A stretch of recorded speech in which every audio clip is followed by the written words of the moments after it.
Oui, donc j'ai l'habitude de vous témoigner de comment l'ennemi s'amuse à faire les pires coups et puis derrière à essayer de dire que la faute, à essayer de mettre la faute soit sur Dieu, soit sur les enfants de Dieu, en essayant aussi par là même de salir la réputation de Dieu, de Jésus, de son Saint-Esprit ou de ses enfants, et non seulement de les critiquer, de salir leur réputation, mais de leur faire endosser la responsabilité de ses actes. Je le dis souvent, le diable est fou. Et en plus, il est dans le déni, c'est un gros pervers qui fait les pires choses. Et puis en plus, qui après ose se faire passer pour Dieu, ose essayer de faire croire que c'est Dieu le fautif, ou bien que ce sont les enfants de Dieu, que c'est l'être humain le fautif, alors que le seul responsable coupable et blâmable et condamnable surtout de la gravité de tout ce que l'humanité a subi et souffre encore, a souffert et souffre encore, c'est le diable, et le diable lui seul. Le seul auteur de toutes les pires choses qui ont existé dans toute l'histoire de l'humanité, c'est le diable. Et toute la gloire revient à l'Éternel, notre merveilleux Dieu d'amour, à Jésus, à son Saint-Esprit, qui est l'Éternel vainqueur du diable, comme ce passage de 1 Jean 4, verset 4 nous le rappelle bien. Celui qui vit en nous, Dieu est plus grand que celui qui est dans le monde, le diable qui est vaincu, qui est déchu, et toute la gloire revient à Dieu, à Jésus, à son Saint-Esprit. Bien entendu, je cite ici ce passage à ma manière, n'hésitez pas à voir comme il est textuellement écrit dans votre Bible. Et j'en veux pour preuve qu'après tout ce que l'ennemi m'a fait subir depuis quelque temps, il sait très bien en plusieurs semaines, en très peu de semaines, à plusieurs reprises avoir essayé de m'ôter la vie, au moins à 3 reprises différentes. Et il sait très bien la gravité de ses actes et de tout ce qu'il m'a fait subir et de tout ce que ça implique et au niveau de ma santé et au niveau physique, spirituel et mental. Il sait tellement bien la gravité des attaques qu'il m'a fait subir qu'il n'a rien trouvé de mieux à faire que de me dire à travers ce frère aujourd'hui, et c'est pour ça que j'ai commencé à vous parler des choses de cette manière. Il a utilisé ce frère aujourd'hui pour essayer de me faire croire, et j'en parle ici parce que malheureusement j'ai conscience qu'il le fait avec beaucoup de chrétiens. Et je veux que les chrétiens qui entendent ce témoignage, je veux les encourager, j'espère du fond du cœur que ce témoignage va leur servir d'encouragement à persévérer dans leur foi dans leur marche par la foi avec Dieu, Jésus-Christ et son Saint-Esprit. Je suis un petit peu fatiguée, merci de comprendre et de bien vouloir faire preuve de compréhension avec moi pour la manière dont je m'exprime, qui n'est pas aussi peut-être clair que ce que j'aurais souhaité. Des fois, je suis obligée de me répéter, mais merci vraiment de faire preuve de compréhension avec moi. Et ce que je voudrais simplement dire, c'est que donc il s'est amusé à me faire subir les pires choses, et il ose me dire aujourd'hui, à travers le frère, en fait, insinuer que c'est de la faute de Dieu et que bon, c'est de la faute de Dieu et non de la sienne. Et tout un tas d'autres choses que ça impliquait. Et là, j'ai dit, mais gloire à Dieu qu'il a laissé dans son délire aller jusqu'au bout de son délire et de dire encore, d'accuser devant moi Dieu. Comme j'ai tellement l'habitude je sais reconnaître sa voix à la longue, bien sûr.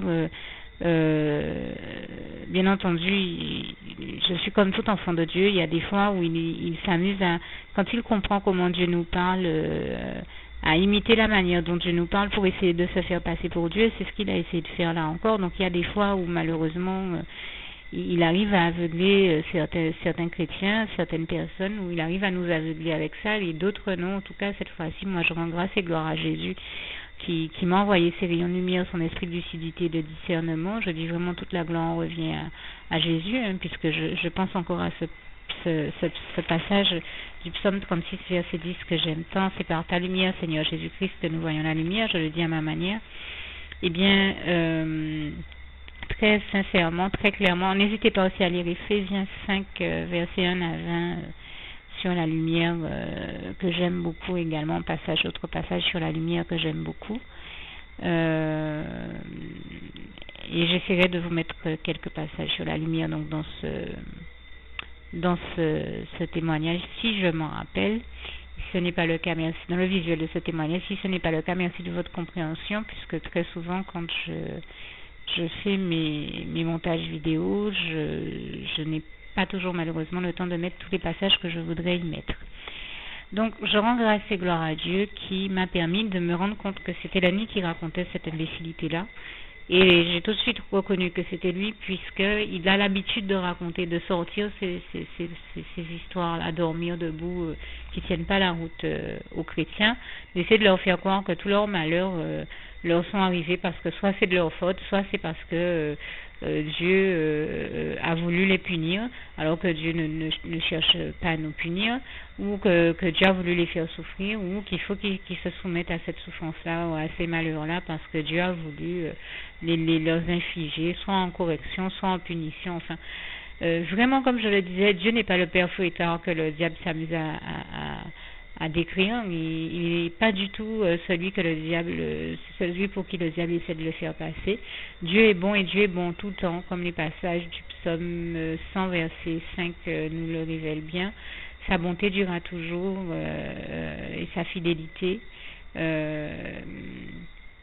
Vous avez aussi, je dis ces passages à ma manière, regardez bien comme ils sont écrits.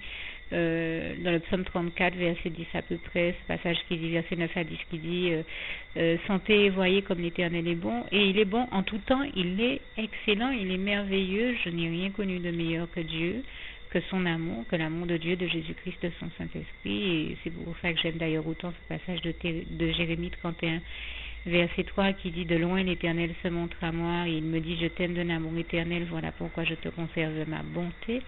Je pense aussi à Lamentation 3 verset 23, j'ai pour habitude de dire que j'aime dire même pas seulement la bonté de l'Éternel, j'aime parler des bontés de l'Éternel. Je pense au psaume 27 verset 13 aussi, qui dit aussi je n'étais sûr de voir la bonté de l'Éternel à l'œuvre sur la terre des vivants, mais moi j'aurais envie de dire les bontés de l'Éternel, puisque nous savons que, comme je l'ai le cité tout à l'heure, le passage de Lamentation 3 verset 23 nous dit bien les compassions, donc les bontés, les compassions de l'Éternel ne se sont pas encore épuisées, elles ne sont pas encore arrivées à leur terme, elles se renouvellent chaque matin. C'est grâce, c'est bénédiction, c'est compassion, et je dis que vraiment toute la gloire revient à Dieu, à Jésus et à son Saint-Esprit.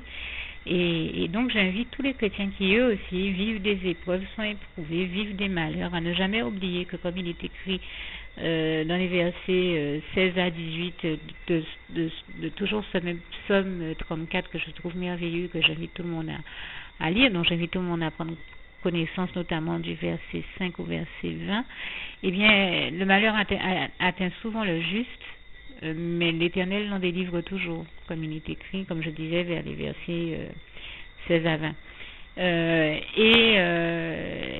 Et donc Dieu ne peut pas être celui qui va s'amuser à mettre du malheur dans nos vies pour ensuite devoir dépêcher tous ses anges et tous les moyens nécessaires pour enlever le malheur. Dieu ne joue pas à mettre des malheurs, à placer dans nos vies des malheurs pour ensuite tout faire pour nous délivrer de toutes nos détresses, puisque dans ce même psaume 34 vous avez ce passage là aussi, vous avez au moins deux passages qui disent j'ai crié à l'Éternel et il m'a délivré de toutes mes détresses, ou encore quand un juste vers le verset 16 crie à l'Éternel, l'Éternel entend et il le délivre de toutes ses détresses. Donc Dieu et vous avez aussi le psaume 46 verset 2 qui dit Dieu est pour nous un abri, un refuge, un secours qui ne manque jamais quand nous sommes dans la détresse. Donc Dieu ne s'amuse pas à nous plonger dans une détresse pour ensuite devoir dépêcher tout un tas de moyens pour pouvoir nous délivrer de la détresse. C'est pas un jeu. Au contraire, Dieu ne supporte pas de nous voir souffrir, il nous aime, il veut nous voir heureux et épanouis, comme le passage de 3 Jean verset 2 nous le rappelle bien. Et comme je le disais, c'est un Dieu d'amour merveilleux, extraordinaire, un Dieu d'excellence, et il n'est donc pas le Dieu que le diable essaie de nous faire croire qu'il est.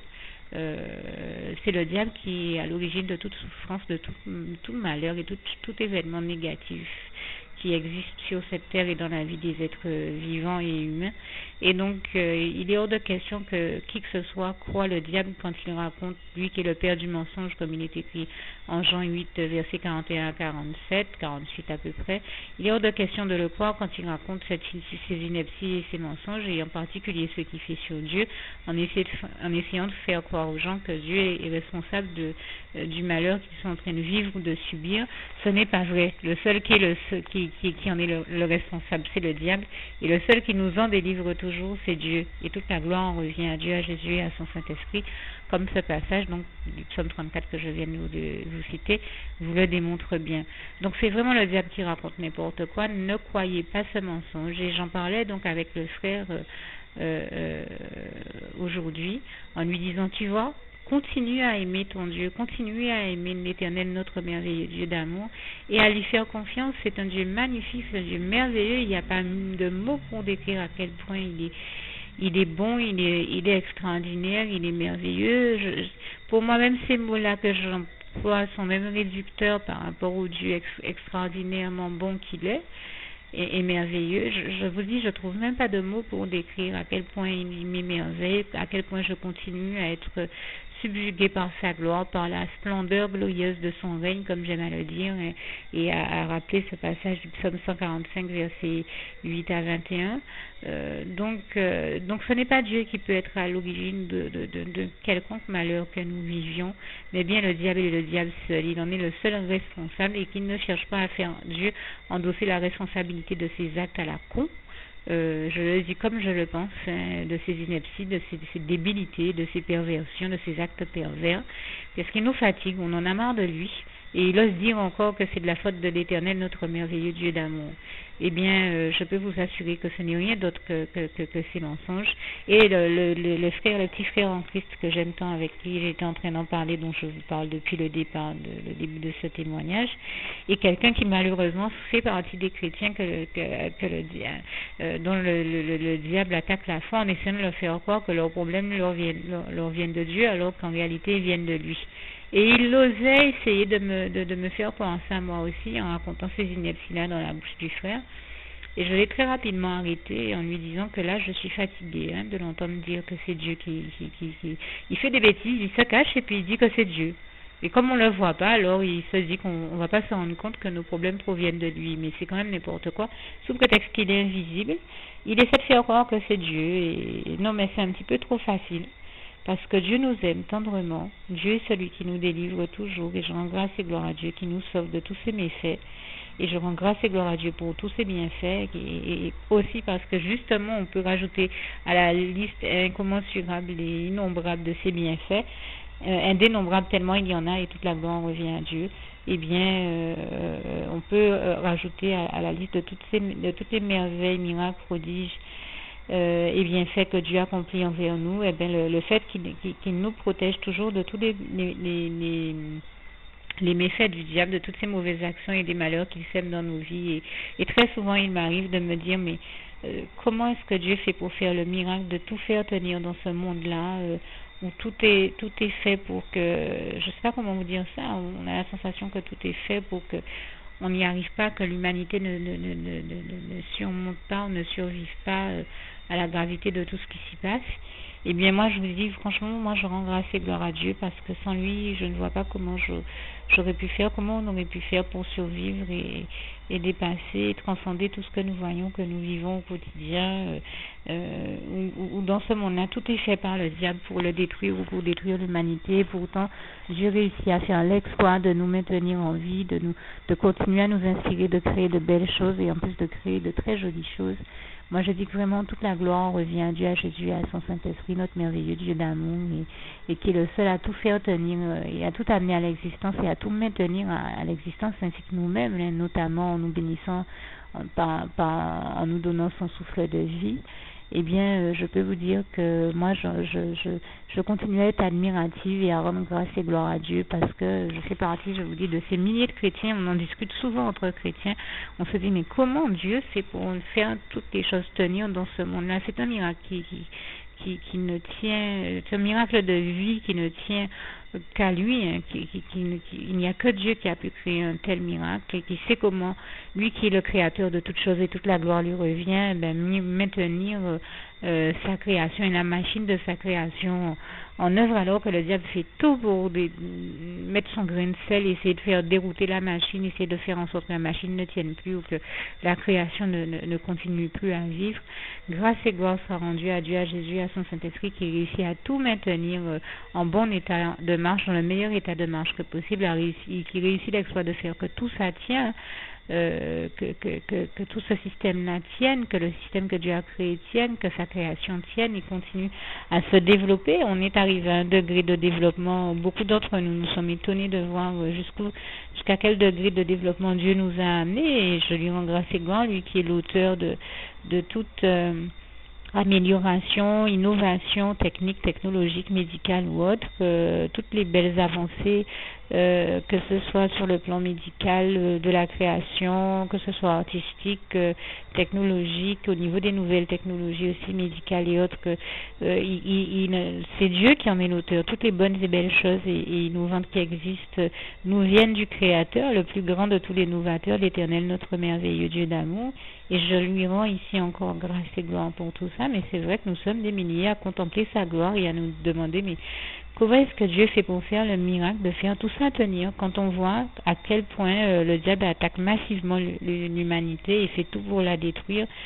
Et des fois, il fait en sorte qu'il ne reste même aucune espèce d'issue à l'homme pour qu'il puisse s'en sortir ou réussir. Et on ne sait pas comment Dieu fait. Dieu fait en sorte qu'il y ait chaque fois une issue,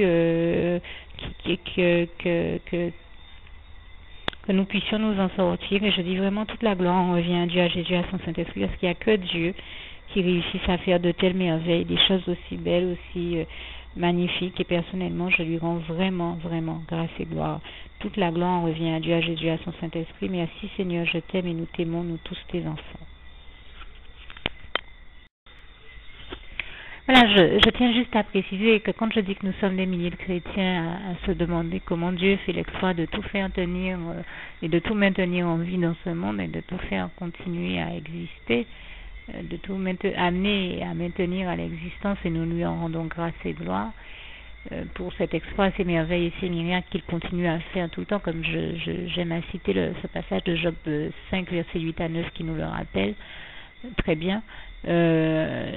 Pour vous donner un exemple, je me suis dit peut-être que si je donne un exemple, ça peut aider à mieux comprendre le sens de mon propos. Beaucoup de personnes se demandent comment expliquer que, par exemple, quand on voit tout ce qui se passe dans l'univers, voilà encore une des preuves que Dieu est le maître de tout l'univers. Nous savons qu'il est le seul Dieu vivant, tout puissant et trois fois saint.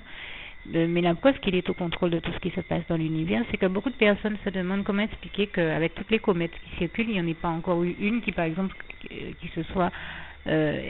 n'y en ait pas encore eu une qui vienne s'écraser sur Terre. Parce que nous le comprenons, Dieu, dans son grand amour, sa bienveillance envers nous, dévie leur trajectoire et fait en sorte de nous en protéger. Et toute la gloire en revient à Dieu, à Jésus, à son Saint-Esprit. Dieu est tout puissant. S'il avait décidé qu'il en soit autrement, eh bien, ce genre de choses-là nous serait déjà arrivé, et il ne l'a jamais souhaité. Ça veut dire que Dieu est là, qu'il veille sur nous, qu'il nous protège, et je le dis encore ici, toute la gloire en revient à Dieu, à Jésus et à son Saint-Esprit. Et s'il y en a qui ne s'étaient jamais fait la réflexion, mais c'est l'occasion pour vous de se rendre compte de ça. Et Dieu nous protège de bien d'autres calamités, catastrophes, j'ai envie de dire pas seulement naturelles, mais des fois personnelles, spirituelles et autres, parce que je crois que l'être humain, dans son inconscience, ne se rend pas compte de bien des catastrophes qu'il pourrait s'attirer uniquement par rapport à ses pensées ou son comportement, et c'est d'ailleurs pourquoi Dieu nous dit entre autres choses, pourquoi Dieu nous dit mes pensées ne sont pas vos pensées, dans ce passage d'Ésaïe 55 verset 1 à 9 à peu près, que vous pouvez lire. Et je dis que vraiment, voilà, vous avez un passage un petit peu plus bas qui dit qui a mesuré dans ses mains, dans le creux de ses mains, je mets 3 points de suspension après ça, mais vous trouverez ce passage que j'aime beaucoup, qui nous montre qu'aucun de nous, aucun être humain ni aucun être vivant ne peut avoir donné à Dieu aucun conseil, puisqu'il est le créateur même de la sagesse, que Dieu est le plan d'intelligence, de conscience, de connaissance, de savoir et de sagesse le plus élevé qui soit, et bien d'autres choses encore. Donc aucun de nous n'est capable de donner à Dieu ni instruction ni sagesse, et ce passage-là le démontre bien. Aucun de nous ne sait comment Dieu fait pour maintenir, comme je le disais, ne fait pour faire le miracle de tous nous maintenir en vie et de maintenir ce système en vie, et de faire en sorte qu'il ne nous détruise pas alors que tout est fait par le diable pour que nous soyons détruits. Je dis vraiment toute la gloire revient à Dieu, à Jésus, à son Saint-Esprit, et c'est tous les jours que nous voyons Dieu faire des miracles extraordinaires pour nous bénir, nous délivrer, nous sauver.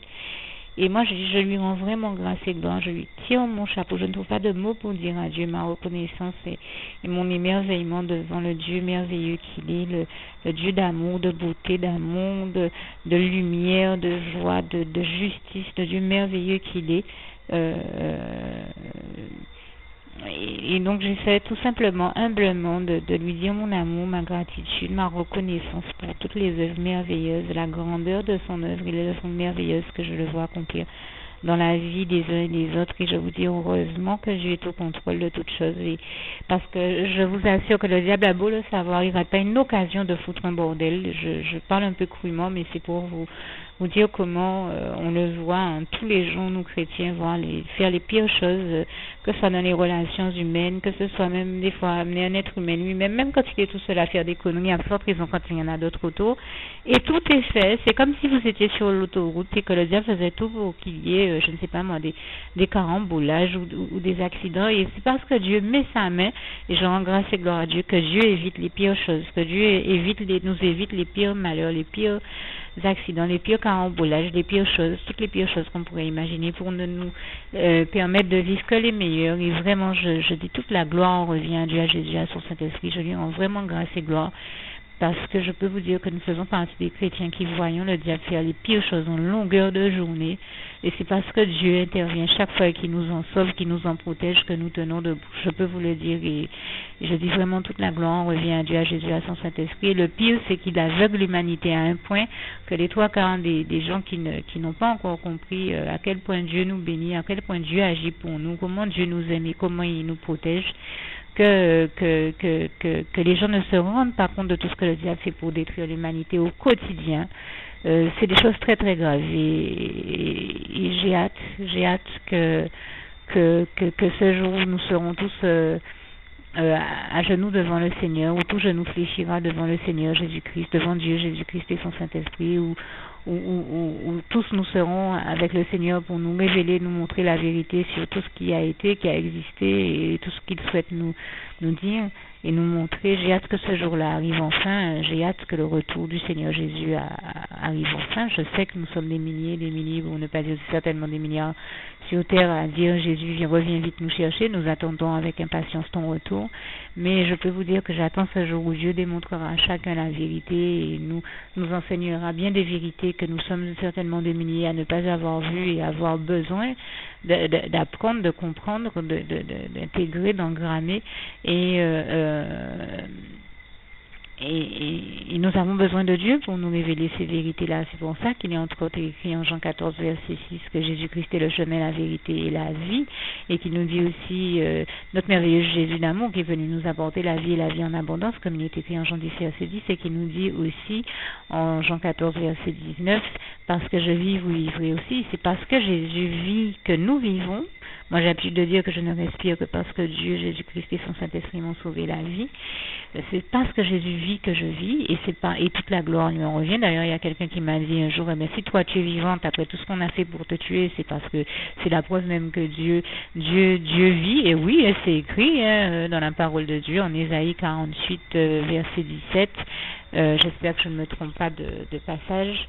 Ce passage qui dit car je suis vivante, dit l'Éternel. Je pense aussi à Ésaïe plutôt 49 verset 17 à 18 par là, j'espère que je ne me suis pas trompée, et je pense aussi à Ésaïe 59 verset 1 à 2 qui dit entre autres et pardon encore pour tout à l'heure si je m'étais trompée au niveau des références, mais en tout cas pour Ésaïe 59 verset 1 j'en suis sûre. Tout comme donc ce passage qui nous dit car la main de l'Éternel n'est pas trop courte pour sauver, ni son oreille trop dure pour entendre. Comprenez ici que je ne me glorifie de rien, mais que le jeune qui m'a dit si toi tu es vivante, ça veut dire que Dieu est vivant. C'est parce qu'il m'avait lui-même dit avoir été présent quand il avait entendu qu'on planifiait ma mort et ce qu'on avait prévu pour m'assassiner. Il me l'a ouvertement dit, il m'a dit mais j'étais là quand on planifiait ta mort et il y avait un tel qui avait prévu de faire telle et telle chose pour t'assassiner. Donc et il me dit si tu es vivante, c'est la preuve que Dieu est vivant et que parce qu'il n'y a que Dieu qui a pu te sauver de la gravité de ce qu'on avait prévu contre toi. Et je dis ici, je ne me glorifie de rien, je dis toute la gloire revient à Dieu, à Jésus, à son Saint-Esprit. Je rends grâce et gloire à Dieu jusqu'au bout, en disant d'ailleurs que Dieu lui-même m'avait bien confirmé. En fait, quand ce jeune a parlé, il m'a bien confirmé les noms que le Seigneur lui-même m'avait déjà donnés. Donc, je sais que ce qu'il disait était vrai. J'ai choisi de pardonner les personnes, les personnes dont il a parlé, mais je rends grâce et gloire à Dieu, à qui, je le dis là encore, je m'attends déjà à voir Dieu me rendre justice concernant cette histoire, parce que ce sont quand même des personnes que j'aimais, que je n'ai jamais considérées comme des ennemis, contre qui je n'avais rien du tout, et elles ont décidé de me prendre en ennemi, en grippe, comme si nous avions quoi que ce soit, comme si j'avais quoi que ce soit de négatif contre elles, alors que non, je les ai jamais considérées comme mes ennemis. Elles ont décidé toutes seules de se positionner en ennemi face à moi, donc et d'en arriver à avoir des projets pour m'assassiner. Eh bien, je dis que je remets ça entre les mains du Seigneur et je laisse Dieu me rendre justice, parce que je sais que à mes yeux l'Éternel, notre merveilleux Dieu d'amour, seul seul et le meilleur juste juge qui prévale. Et un passage nous le dit bien. Il y a des quantités de passages. Le jour où j'ai commencé à travailler sur la question de la justice de Dieu, je peux vous dire que même en me levant tôt, je sais avoir eu plusieurs pages, retrouvé plusieurs pages de références bibliques sur la question. Mais je pense ici au moins à deux passages, le psaume 7, versets 9 à 18, et notamment vers le verset 12, où il est écrit que Dieu est un juste juge. Et j'aime aussi beaucoup Ésaïe 30, verset 18, qui dit « Car cependant l'Éternel désire vous faire grâce et se lèvera pour vous faire miséricorde, car l'Éternel est un Dieu juste. Heureux tous ceux qui espèrent en lui. » Eh bien, je rends grâce et gloire à Dieu qui, en effet, m'a glorieusement sauvé la vie. Et si le simple fait que je sois en vie peut démontrer aux gens que ça prouve en effet que Dieu est vivant, puisqu'il n'y a que Dieu qui a pu faire le miracle de me sauver la vie, de me maintenir en vie, tant mieux. J'aurais peut-être préféré que les gens se disent que c'est parce que Dieu est en vie que moi je suis en vie.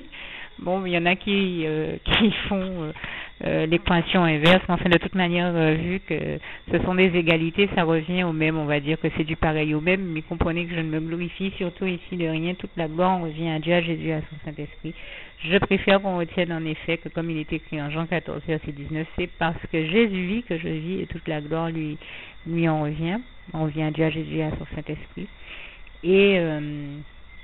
Et donc, je rends grâce et gloire à Dieu aussi, non seulement pour ce que les merveilles, les miracles extraordinaires que je l'ai vu faire dans ma vie, mais pour tout ce que je le vois faire au quotidien, dans nos vies à tous et dans cet univers-là, où en effet, sans lui, je ne vois pas comment quoi que ce soit aurait pu tenir debout. Et quand je disais que Dieu est bon, eh bien, vous avez un passage qui nous le dit bien aussi. Luc 18, verset 19, il n'y a de bon que Dieu seul. Et je rends grâce et gloire à Dieu. Et je pense d'ailleurs à ce frère en Christ qui me dit très souvent, sans Dieu nous ne pouvons rien faire, sans Dieu, sans Jésus, sans son Saint-Esprit nous ne pouvons rien faire. Et je pense à un autre frère qui lui rajoute derrière, c'est vrai que sans Dieu nous ne pouvons rien faire, mais par contre avec Dieu nous ferons des exploits. Et là je dis oui, là je dis amen, et toute la gloire revient à Dieu, à Jésus, à son Saint-Esprit. Et l'un des passages qui nous le rappelle très bien, c'est le psaume 60 ou encore 108, versets 13 à 14. Et je terminerai en encourageant tous ceux qui sont comme moi et qui aiment autant que moi ces passages, en rappelant donc Romains 8, verset 31, si Dieu est avec nous, qui sera contre nous? Personne. Romains 8, verset 37, par en toutes ces choses, nous sommes plus que vainqueurs par celui qui nous a aimés, Jésus-Christ. Et bien sûr, Jésus-Christ est celui qui nous a aimés le premier. Donc toute la gloire revient à Dieu, à Jésus, à son Saint-Esprit. N'oubliez pas non plus que, comme il est écrit en Marc 9, verset 23, tout est possible à celui qui croit en Dieu, en Jésus-Christ et en son Saint-Esprit. Et que bien sûr, tout est possible à Dieu, comme il est écrit en Marc 10, verset 27. Pour terminer, je finis avec le souhait de mon cœur pour vous, Philippiens 4, verset 7, en vous invitant à ne pas oublier non plus à faire la prière qui va suivre. Donc Philippiens 4, verset 7, la prière qui sera juste après que je vous cite ce petit passage. Que la paix de Dieu qui surpasse toute intelligence garde vos cœurs et vos pensées en Jésus-Christ. À bientôt. Que Dieu vous bénisse tous.